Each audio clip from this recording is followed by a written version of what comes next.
Assalamu alaikum student. Welcome to Pakistan Montessori International, the language exercise practical number 2. In practical 1, you have seen and heard about sounds, the formation of sounds, how to create, how to make.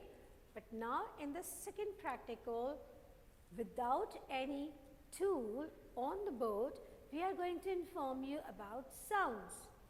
Let us start. The sounds, either in English or Urdu, they have some formations. Sounds need lines to create in English, in Urdu.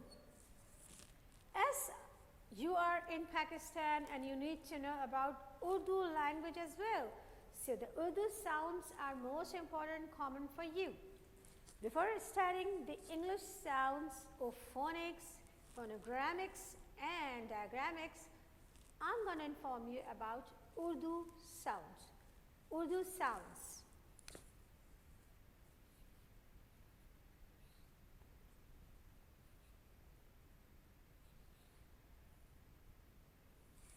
In Urdu we have haruf-e-tahajji, haruf that creates alfaz.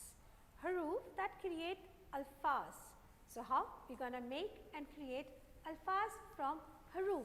But before going towards alfaz, let's see what are Urdu haruf.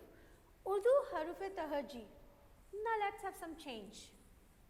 There are few haruf-e-tahajji that have nuqte or dot on them.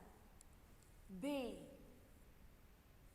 This is mostly like this, pe,